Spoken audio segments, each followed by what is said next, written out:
가자마자 3일 만에 우울해졌었다는 내용이 제 다이어리에 나와요. 룸메이트가 독일 남자애였는데 정말 말을 많이 하고 싶은데 말을 못 하겠는 거예요. 뭔가를 물어보면은 제가 못 알아듣고 계속 뭐라고? 미안해, 다시 말해줘. 계속 말을 해야 되고, 그렇게 물어서 다시 얘기를 해줬는데도 못 알아듣겠고, 그러니까 대화가 안 되는 거죠. 그래서 너무 우울했어요. 말 걸어주면 너무 기쁜데 쭈뼛쭈뼛 영어 안 되니까 진땀 흘리고. 이제 게스트하우스니까 모르는 사람들이 많잖아요. 그래서 새로운 사람들을 많이 마주치는데, 마주칠 때마다 How long have you been here for? 라고 묻거나 How long are you here for? 라고 물었어요. 근데 이 두 개를 구분을 못 하겠는 거예요. 구분도 못 할 뿐더러 Have you been? Have you been? 그게 무슨 뜻이지? 처음엔 그랬어요. 그리고 나중에 무슨 뜻인지 알고 났을 때도 How long have you been here for?는 여기 얼마 동안 있었어? 라는 뜻이고, How long are you here for? 는 너 여기에 얼마 동안 있을 거야? 라는 질문인데, 제가 자꾸 반대로 대답을 하는 거예요. 그래서 제가 대답을 하면 오케이 완전 다른 문장인데 어떻게 그걸 못 알아듣지? 라고 하실 수도 있겠지만, 진짜 그 상황에 닥치면 그래요. 특히나 저는 영어를 정말 못했거든요. 이거 보세요. 이게 제가 뉴질랜드 가자마자 한 영어 공부예요. 현재, 과거, 미래 시제도 잘 몰랐어요. 뭐뭐 할 것이다, 뭐뭐 해야만 한다, 이런 기본적인 것도 몰라서 기초 문법부터 공부를 한 거죠. 자, 이건 제가 뉴질랜드에 온 지 일주일 만에 게스트하우스를 떠날 때 남긴 메모입니다. I did leave. Lot of talk when we if meet. 현재 시제랑 과거 시제가 왔다 갔다 하고 정말 엉망진창입니다. 자, 몇 달 후에 제가 공부해서 쓴 저의 일기를 비교해볼까요? 정말 엄청나게 나아졌다는 걸 알 수 있습니다. 여전히 문법이 엉망이지만 훨씬 나아졌어요. 문법도 그렇고 표현력도 그렇고 훨씬 더 자연스럽고 안정적으로 변했어요. 제가 워낙 언어에 재능이 없고 정말 공부를 해도 더딘 유형이에요. 그런데 Grammar in Use라는 미국 영어 공부책 덕을 많이 봤어요. 이렇게 종류가 많은데 전 Basic Grammar와 Intermediate 이렇게 두 권으로 공부했어요. I am, I was. 완전 기본부터 시작하는 거죠. 기본 시제부터 수거, 문법 구조 같은 것들을 모두 공부할 수 있어요. 물론 전부 영어로 되어 있습니다. 아주 체계적으로 되어 있고 연습 문제를 풀면서 이해했는지를 잘 확인할 수 있어요. 여러분, 문법이든 뭐든 혼자 독학하고 현지인과 영어로 얘기하는 게 최고예요. 학원 따위 다닐 필요 1도 없다고 저는 아주 자랑스럽게 얘기할 수 있습니다. 제가 할 수 있는 영어 공부는 다 해봤거든요. 그 이후에 영어 실력이 저 정도였어요. 과거 동사도 제대로 쓸 줄 모르는 수준이에요. 근데 Grammar in Use로 혼자 문법을 공부하고 나서 기본기가 정말 탄탄해졌어요. 완전 1000만 번 강추.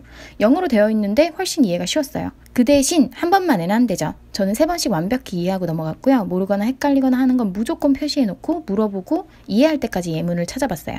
문장을 소리내서 따라 읽는 것도 연습했고요. 한국어로 된 것, 한국 사람 안 보고 안 듣고 무조건 멀리했어요.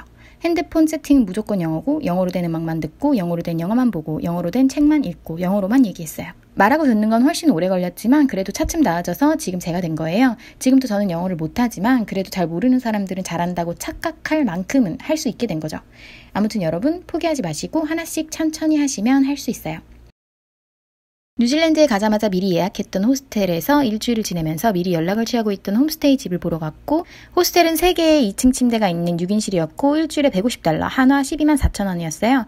이것도 일주일씩 묶어서 체류하면 조금 싸게 해주는 형태여서 저렴한 금액이었어요. 그리고 일주일 후에 바로 홈스테이로 옮겼습니다. 너무나 완벽한 집입니다. 썸너비치 근처에 절벽 위의 집이었고 시내 전경이 다 내려다보이는 멋진 뷰를 가지고 있었어요. 앞모습은 정말 최악인데 안에 들어가서 보면 환상이었죠. 모두 창으로 된 문으로 되어 있어서 어디서든 밖이 내다보였고 당연히 햇빛도 가득 들어오는 따뜻해 보이는 집이었죠. 멋진 개인 방과 밖이 내다보이는 큰 욕실이 제공되었는데요. 왜 욕조를 한 번도 사용 안 했을까 후회가 조금 돼요. 제 방 유리문 앞은 뒷마당으로 이어져 있는데 일광욕하기 딱 좋았어요.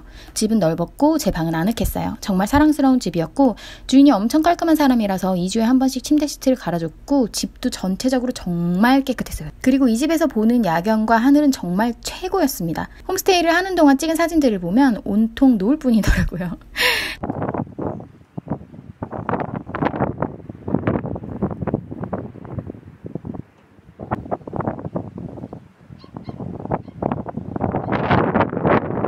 멋진 180도의 뷰를 자랑하는 정말 눌러앉아 살고 싶은 집이었습니다. 날씨가 좋으면 눈이 쌓인 산까지 볼 수 있는 곳이었어요. 그 집에 고양이도 한 마리 있었어요. 너무 사랑스럽죠? 그리고 최고였던 건 홈스테이맘의 요리 솜씨. 타이 요리를 좋아하셔서 타이나 인도식 요리를 자주 해주셨어요. 제가 너무너무 좋아하는 난과 함께. 그래서 다행히도 밥을 자주 먹을 수 있었죠. 피자, 랍스터, 고기 요리, 스시 등 메뉴도 마음에 들었지만 맛도 항상 일품이었습니다. 이 엄청나게 푸짐하고 맛있는 저녁과 마음대로 꺼내 먹을 수 있는 토스트, 시리얼 등을 먹을 수 있었기 때문에 돈을 쓸 일이 거의 없었어요. 한국 음식이 먹고 싶어서 제가 떡볶이 재료를 사서 먹은 걸 제외하면 말이에요.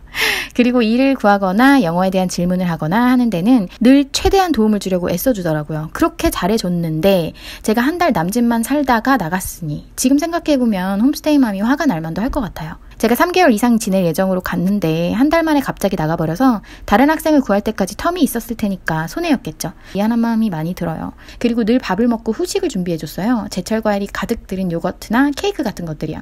아니면 차 한 잔에 다크 초콜릿 한 조각으로 건강을 챙기기도 했고요. 이건 집세 기록인데 2주에 한 번씩 집세를 냈어요. 460달러였으니까 일주일에 230달러. 한화 19만 원이었던 거죠. 게스트하우스 같은 경우에는 일주일에 150달러, 160달러를 내야 됐거든요. 근데 음식을 사고 나면은 홈스테이에서 지내는 거랑 비슷한 거예요. 게다가 게스트하우스는 6명, 5명 이렇게 같이 써야 되잖아요. 근데 아마 홈스테이 맘이 솔직히 이렇게 생각하면은 홈스테이가 훨씬 싼데, 자기네 집에서 지내는 게 훨씬 싼데 왜 굳이 게스트하우스로 가나 약간 마음이 상했나 봐요. 그래서 그 이후에도 제가 너무 고마웠다 이러면서 거기서 찍었던 사진들도 메일로 보내주고 이렇게 했는데 답장이 없더라고요. 너무 슬펐어요. 아무튼 게스트하우스로 옮겨서 정말 더 힘들어졌죠. 음식 먹는 것도 그렇고 오히려 돈이 더 많이 들었어요. 진짜 실제로. 근데 정말 멍청한 생각이었죠. 차라리 홈스테이에서 지낼 걸. 근데 어쨌든 간에 제가 다행히도 4시간씩 아침에 일을 하는 대신에 무료로 숙박을 할 수 있는 게스트하우스를 찾은 거예요. 그래서 바로 그쪽으로 옮겼죠.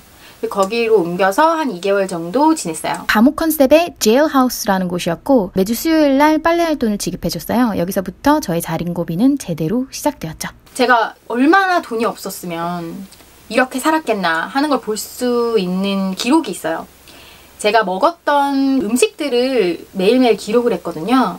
빨간색 글씨는 여행자들이 남기고 가는 프리푸드 중에서 개탄 것들을 적은 거고, 검은 글씨가 그날 먹은 음식들이에요. 거의 프리푸드 아니면 이탈리아 친구 아리아나가 준 음식들로 배를 채웠어요. 일단 감자, 호박씨, 달걀, 시리얼, 우유, 맥주, 치킨 슬라이스, 참치, 마요네즈, 아몬드, 파스타면, 핫초코 가루, 세탁세제, 물엿, 땅콩, 오일, 스프 3봉지와 네스퀵, 다이어트 콜라 등 프리푸드로 엄청 많이 건졌네요. 자, 9월 28일 아침 시리얼, 점심 땅콩잼을 바른 식빵, 저녁엔 무료로 얻은 호박수프. 다음날도 그 다음날도 계속 땅콩잼을 바른 식빵과 사과가 전부였네요. 모두 식빵이나 무료로 얻은 과일, 친구들이 준 음식으로 배를 채웠네요. 참고로 이 호스텔에서는 립세션에서 커피를 팔았기 때문에 매일 한 잔씩 커피나 코코아를 무료로 마실 수 있었거든요. 아침에 시리얼과 사과, 점심에 아리아나가 만들어준 파스타, 저녁에 어제 먹던 토마토 파스타, 다음날 아침에 사과와 시리얼, 아리아나가 해준 양고기가 들은 덮밥, 저녁엔 땅콩잼과 계란을 올린 식빵, 그 다음날 아침에 사과, 시리얼, 점심엔 햄과 달걀을 넣은 식빵, 아리아나가 해준 샐러드, 또 그 다음날 아침은 동일, 점심은 어제 아리아나가 해준 양고기를 넣은 덮밥 남은 걸 먹고 저녁엔 역시 식빵,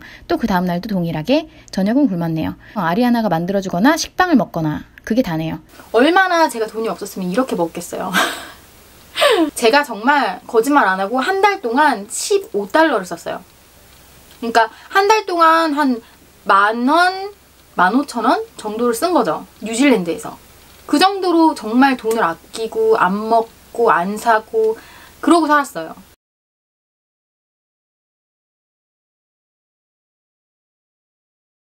무료 숙박은 헬프엑스, 우핑, 워커웨이, 카우치서핑, 백패커스 보드에서 찾을 수 있습니다. 헬프엑스, 우핑, 워커웨이는 Exchange Work이기 때문에 사이트 내에 그런 게시물밖에 없고요. 카우치서핑은 모두 아시다시피 짧은 기간 동안 현지인 집에서 같이 머무는 건데 대가가 없기 때문에 이상한 사람이 많을 수도 있고 구하기도 어렵고 돌발 사항이 많이 일어난다는 거 주의하세요. 저는 카우치서핑에 대한 안 좋은 기억만 있어서 추천 안 드립니다. 우프는 요즘 젊은 사람들이 농장 일을 안 하려고 하는 경향이 많아서 일자리나 돈을 아끼기 위한 무료 숙박 혹은 새로운 경험 등을 찾는 워홀러나 여행자들을 겨냥한 것 같아요. 농장이나 정원 일이 주를 이루고요. 3만 원이 안 되는 돈을 내면 1년 동안 사용할 수 있어요. 연회비를 내야만 우핑 호스트와 연락을 취할 수 있습니다. 그러면 위치나 주소, 이메일 주소나 전화번호 등 자세한 정보를 얻을 수 있어요. 헬프엑스도 우핑과 똑같습니다. 다만 헬프엑스는 농장과 정원 일뿐만 아니라 베이비시터나 여러 가지 개인 업무를 하느라고 바쁜 비즈니스 피플을 위해 집을 관리하고 청소하는 일, 그리고 숙박업소의 청소일 등도 많습니다. workaway도 동일합니다. 다른 점은 숙박업소의 receptionist나 문화교류 등으로도 exchange work가 많이 올라와 있다는 거예요. 저는 솔직히 우프와 헬프엑스만 사용했기 때문에 잘 몰라요. 근데 영국 친구들이 추천해주더라고요. 저는 좋은 우핑 경험이 있어요. 뉴질랜드 북섬 오포티키에서의 우핑이었는데 이 길다랗고 큰 집의 한 채가 저 하나를 위해 제공됩니다. 침실, 부엌, 거실, 욕실이 있고 전면 유리로 되어 있어서 풍경을 볼 수 있어요. 이 집 전체가 어디에서든 바다가 보여요. 언덕 위에 집이고 아래 바다가 있고 뒤에 호스트 부부가 갇힌 정원과 숲이 있습니다. 그래서 정원 일을 했어요. 나무로 만든 계단 안을 흙과 구매한 나무가지들로 쌓아 편편하고 예쁘게 만드는 작업, 죽은 나뭇잎들을 주워서 한 곳에 모으거나 잡초를 뽑는 일을 했는데 정말 힘들었습니다. 음식은 맛있었고 부부는 정말 친절했어요. 자식들이 많은데 다 주변에 살아서 다 소개시켜주고 그 자녀들의 가족들이 다 모여 홈파티 하는데도 놀러가고 다 같이 피크닉도 가고 그랬어요. 모두 다 호스트를 잘 만나야 합니다. 자세한 정보란이 영어로 되어 있다고 해도 정말 꼼꼼히 잘 읽어보는 게 좋습니다. 저는 일단 하루에 4시간 이상 일해야 한다고 하면 절대 가지 않았어요. 솔직히 4시간 이상 일해서 무료 숙박을 얻으면 정말 손해고 힘들기도 하거든요. 특히 농장일이나 정원일은 정말 힘이 드니까 염두에 두세요. 숙박만 제공할 경우가 있고 식사까지 제공해주는 호스트를 찾는 것이 좋습니다. 그리고 와이파이가 제공되는지 꼭 확인하시고 위치도 미리 확인하시는 게 좋습니다. 아무튼 조건들을 꼼꼼히 살펴봐야 합니다. Backpackers Board는 정말 많이 사용하게 되는 사이트 중 하나예요. 일, Exchange Work, 호스텔, 여행지 정보, 차를 사고 파는 것 등등 여행자들한테 필요한 모든 게 모두 집합되어 있어요.